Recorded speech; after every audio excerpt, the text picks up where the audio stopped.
Voilà, bonsoir tout le monde. Donc, bon, on vit des temps assez difficiles en ce moment où on a la continuité d'un monde qui est en train de s'effondrer sur lui-même, enfin s'effondrer, qui est une sorte de collapse sur son énergie passée et il faut bien qu'elle puisse en sortir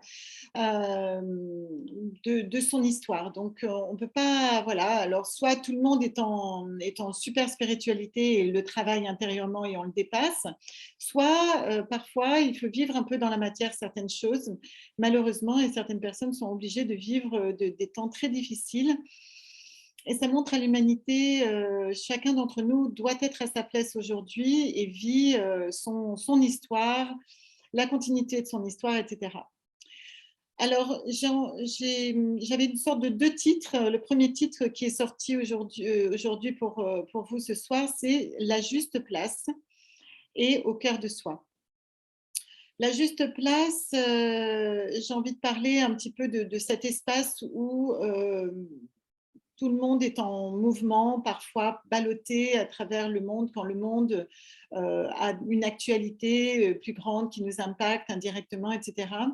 Et qu'on n'a toujours pas de moyens euh, de transformer les choses. On n'est plus du tout en avril ou en mars 2020 où on travaillait d'être au centre du moyeu de la roue et toujours rester un petit peu centré. Alors là, 2 ans après, on est à peu près toujours à peu près centré. Il faut toujours être centré sur soi.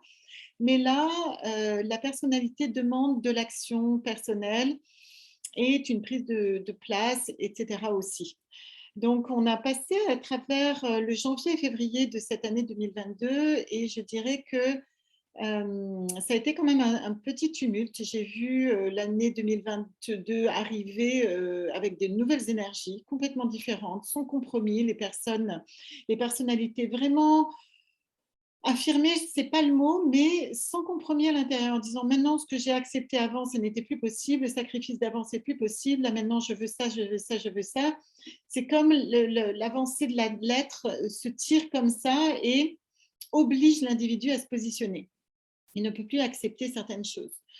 Je pense que le monde en est pareil. Pour éviter de faire de la politique ce soir, le monde, on va appeler ça le monde, on est au même endroit. Et voilà, donc sa place dans ce monde, la juste place, qu'est-ce que c'est? Donc c'est sa place dans ce monde, dans ton monde.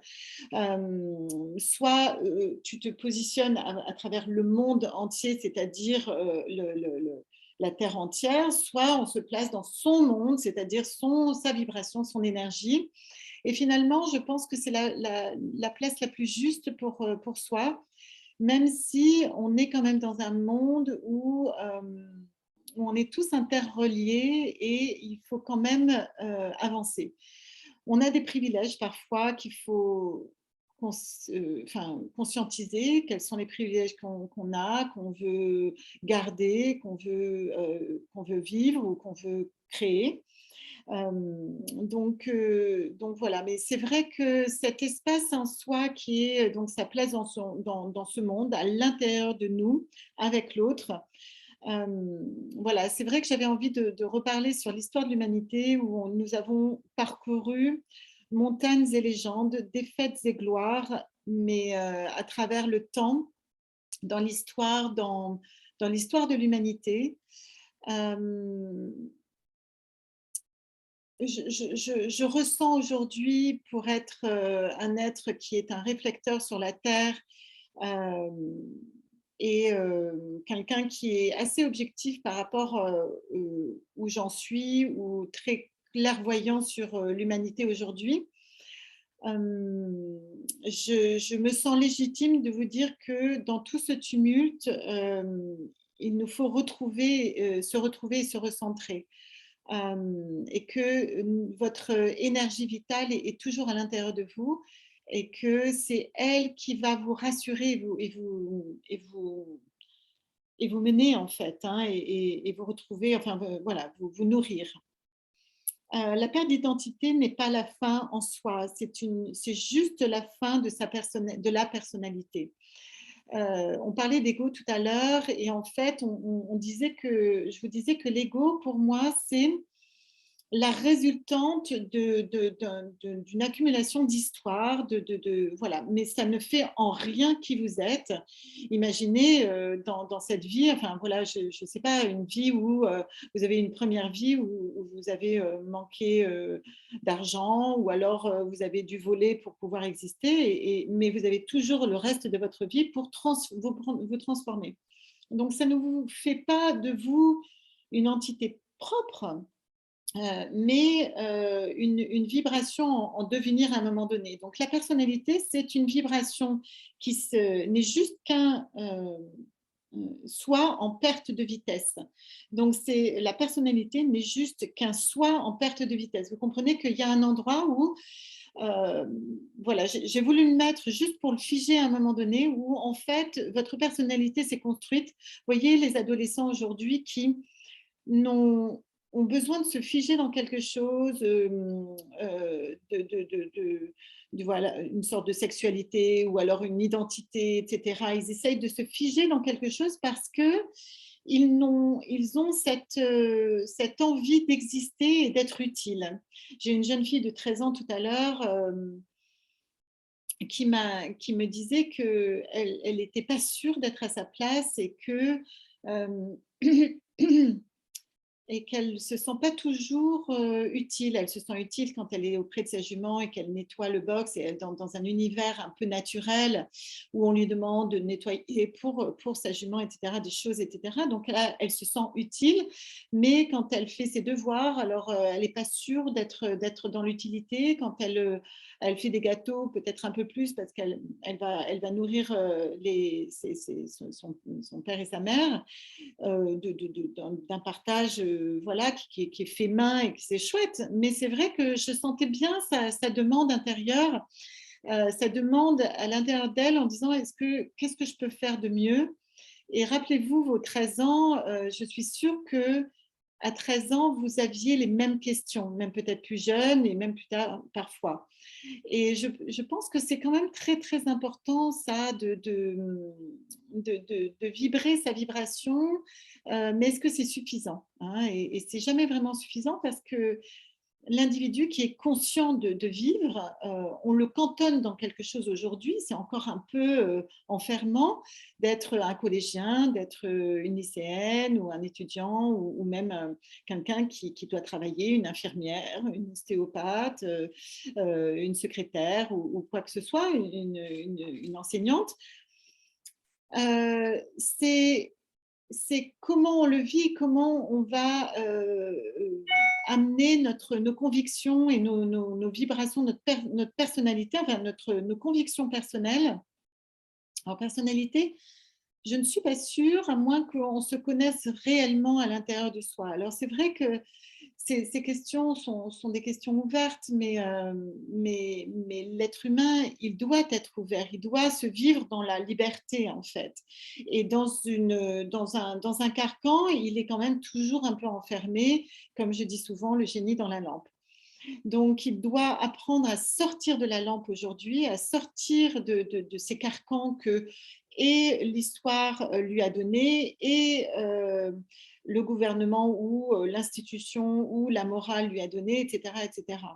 Alors, me direz-vous, mais qu'est-ce qu'on a du coup? Qu'est-ce qu'on a? Eh bien, on a nos instincts, on a notre intuition. J'ai eu l'autre soir un homme entre 50 et 60 ans qui me disait, ben moi, j'ai l'instinct. Il ne me disait pas que c'était tout sauf de la tête. Il me disait, moi, j'ai l'instinct que en fait, il faut que je change des choses. J'ai envie d'un reset. Et c'est tout à fait, le gars, il est ni dans une spiritualité de recherche spirituelle, c'est-à-dire il n'est pas dans une action constante de faire des méditations tous les jours, mais il a cette intuition en ce moment, cet instinct vital qui pense en fait devoir pouvoir avoir envie d'autre chose.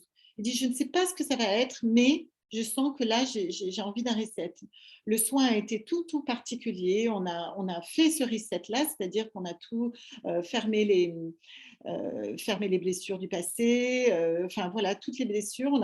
Voilà, on a créé, on a mis en place, on a agi, actionné vers ce avec quoi il venait et avec sa force et sa confiance, en fait.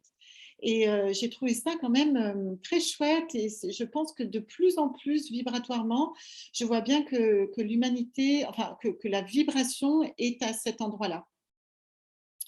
Donc la perte d'identité n'est pas la fin en soi, effectivement. La personnalité n'est juste qu'un soin en perte de vitesse et c'est pour cela que l'humanité, se sent perdue parfois. On est perdu parce que, elle est en perte de vitesse et elle n'est plus existante dans sa personnalité, dans sa construction de personnalité, je dirais. Et j'ai l'impression que l'humanité arrive à une personnalité, c'est-à-dire un moi qui est assez défini, mais il y a le jeu esprit qui doit s'incarner. L'esprit, c'est ce que je pense et doit s'incarner en vibration, je dirais, haute, celle du cœur, en vibration de nous-mêmes et doit s'accorder avec nos convictions profondes de notre être. Donc, c'est pour cela que l'humanité voilà, se sent perdue, car entre la personnalité et le vrai soi, cela demande de la confiance, du lâcher-prise, mais surtout la foi en soi et en l'humanité. Or, parfois, comment nous pouvons connaître la foi en l'humanité lorsqu'elle semble se déchaîner.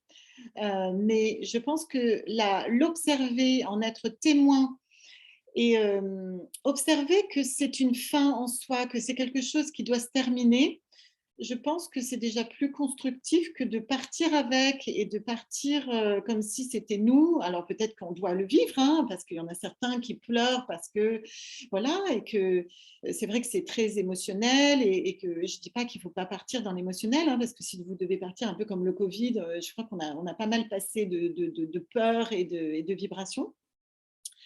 Là, c'est plutôt l'humanité, je dirais qu'elle semble, voilà, se positionner, j'ai l'impression, cette humanité et je trouve que c'est plutôt apaisant. Donc voilà, comment nous pouvons donc connaître la foi en l'humanité lorsqu'elle semble de se déchaîner? C'est seulement par la vraie connaissance de l'histoire juste de celle-ci et qui n'est pas celle qui est en superficie ou celle que on nous raconte voilà, en superficie, mais celle qui est racontée dans nos cœurs. Et je crois que vos cœurs ont toujours su, comme cette jeune fille de 13 ans, elle sait ce qui se passe, elle sait qu'elle aimerait, elle se pose la question dans sa tête si c'est juste, mais elle sait au fond d'elle que ça n'est suffisamment pas juste en elle d'être à sa place et elle aimerait être à cette place, à une place plus juste. Donc sa juste place, qu'est-ce que c'est finalement, ce qui n'est d'autre que son moi supérieur à sa place, cet amour inconditionnel qu'on peut avoir pour soi et pour l'autre, pour l'humanité, pour le monde. Hem, heu voilà et puis en plus, c'est la même chose pour nous aussi individuellement. Pour le monde, c'est juste, c'est vrai, c'est-à-dire que, la vraie connaissance de soi et de son histoire, qui n'est pas celle racontée en superficie, c'est-à-dire: «Oui, non mais moi voilà, je la connais un petit peu», mais c'est celle qu'on acquiert en fait, que: «Oui, oui, moi j'ai vécu ça», hem mais ne pas se perdre dans les méandres de notre histoire en fait, hein. Quelqu'un qui va radoter son histoire peut se perdre aussi dans ces méandres de ce circuit électrique dans sa tête, de ces circuits neuronaux dans sa tête et oublie souvent, ses émotions, son histoire émotionnelle, son histoire vécue et je pense qu'en acceptant son histoire émotionnelle parce que s'il n'a pas d'émotion à un endroit, ça reste dans un circuit électrique, ou neuronal, bien sûr, dans sa tête et il faut réhumaniser cette partie-là pour pouvoir la transformer dans cet espace présent de vous. C'est-à-dire, par exemple, vous avez une problématique, vous avez eu une problématique dans l'enfance, ou oui, non, mais ça, je l'ai dépassé depuis longtemps, sauf que dans votre vie, vous voyez qu'il y a une problématique. Et ben, reprendre cet espace de confusion, la replacer dans votre cœur au jour d'aujourd'hui, revivre cet espace-là et repositionner en vous, qu'est-ce que vous en pensez? Et ben, c'est pouvoir le dépasser réellement parce qu'à cette époque-là, bah, soit vous étiez trop petit dans la première, deuxième septaine de vie ou troisième septaine. Et ce serait, ça c'est intéressant parce que vous pouvez rééclairer votre lumière d'aujourd'hui, votre champ du futur s'ouvre parce que vous y avez mis de l'émotionnel. On dit qu'en passant par l'émotionnel, on arrive vers le plan spirituel supérieur. Donc, je sais que je vous ai dit ça souvent depuis 2 ans, mais je le redis juste pour la conscience. Je le dis pour la supraconscience que nous avons aujourd'hui et le plan mental supérieur que nous pouvons avoir d'ores et déjà aujourd'hui. Voilà, nous allons vers une nouvelle conscience de l'humanité. Je pense qu'on la vit, cette nouvelle conscience aujourd'hui. Nous avons vécu des partages collectifs extraordinaires sur la Terre et des moments incomparables de haute vibration et d'amour vrai. Et ça, on ne saurait le déprogrammer aujourd'hui, vu qu'on l'a vécu. Il est en nous, on est plus fort aujourd'hui qu'hier, parce que nous l'avons vécu ensemble et témoins ensemble. Et ça c'est fort. On n'a pas besoin de créer des guerres et de vivre la guerre pour pouvoir créer une solidarité entre nous. Alors bien sûr, les moments de dureté nous rappellent toujours ces moments-là. Euh, et puis, voilà, je pense qu'il y a toujours des raisons pour lesquelles les personnes vivent des choses, même parfois difficiles et parfois très belles. Donc, c'est important de ne pas rester dans un espèce de jugement de soi ou de sa personnalité. Je pense que beaucoup d'entre nous, encore parfois, prennent le pouvoir sur eux-mêmes parce que par volonté de maîtriser son mental, parce que son mental a vécu des choses terribles dans le passé et qu'il n'arrive pas à gérer dans le présent. Et il faut avoir beaucoup de courage pour mettre les choses sur la table en disant mais j'ai très très mal vécu ceci, cela. Il faut être doué d'une grande, grande spiritualisation de soi, d'un grand amour. Et non pas que vous manquez d'amour à ce moment-là, parce que vous en étiez en perte à un moment donné, mais je pense que tout un chacun est la solution de l'autre aujourd'hui. Et donc, du coup, ben, votre voisin, votre ami est la solution pour vous. Et l'ego qui le coupe, ben, c'est l'ego qui le coupe. Et donc, vous ne voulez pas forcément évoluer parfois. Donc, le lâcher-prise dont je parlais tout à l'heure, voilà euh, la vraie confiance en soi, le lâcher-prise, la foi en soi et en l'humanité, tout est réside à cet endroit-là. Et il y a eu des grands, grands prêtres, des grands énergies, j'allais dire déesses, qui ont porté ces forces-là sur l'humanité, enfin en pleine dans l'humanité. Et je pense que c'est important de continuer à vivre cet espace-là. Donc voilà, au cœur de soi est la vérité que nous recherchons à chaque instant, que la personnalité recherche d'ailleurs, la vérité en soi, la juste place où nous sommes bien, et puis décider peut-être que vous êtes bien à votre place. Et que vous serez toujours à votre place et que demander à l'univers d'être toujours à votre place à chaque moment. Comme ça, il n'y a plus de doute en vous. Donc, c'est peut-être ça qu'elle disait, cette jeune fille de 13 ans qui n'avait pas encore confiance en elle, vu qu'elle avait encore 13 ans, elle n'a pas tout à fait fini son émotionnel de jeune fille de 13 ans, parce que la première septaine de vie, nous vivons le corps éthérique, qui est notre corps énergétique, c'est ce que nous mangeons. Bien sûr, nous avons des émotions, nous nous sentons en sécurité ou pas, mais c'est nos vibrations, nos énergies premières que nous vivons. Deuxième septaine, c'est vraiment l'émotionnel, le corps émotionnel qui est travaillé là. Euh, et la troisième septaine, c'est le mental. Et ensuite, c'est le supramental, etc. Mais l'humanité, il faut savoir où est-ce que nous en sommes dans l'humanité. Donc, où est-ce que vous allez au niveau énergétique, dans votre conscience et supraconscience, et comment vous vivez vos énergies énergétiques, hein, comment vous les vivez tous les jours. Est-ce que vous fumez tous les jours? Est-ce que vous buvez tous les jours? Et voilà, c'est vos vos énergies premières.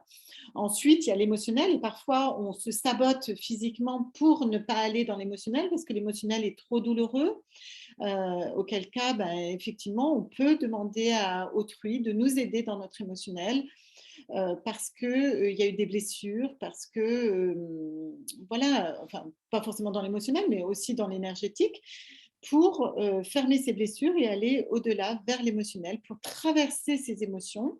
Une fois que la blessure s'est refermée, on peut traverser toutes ces émotions de déception, de trahison, les blessures voilà, d'abandon, etc., qui sont là pour nous rappeler qu'on a vécu, pour nous rappeler que l'humanité a vécu des choses très, très dures et qu'est-ce qu'on veut vivre aujourd'hui. Une fois que ces blessures sont fermées, sont refermées, nous pouvons réellement vivre notre état d'être. Et aujourd'hui, en travaillant sur soi, eh ben, on peut arriver à un état d'être équilibré, euh, voilà, avec en soi et avec l'autre, et puis voilà, être dans cette compassion vis-à-vis de l'humanité.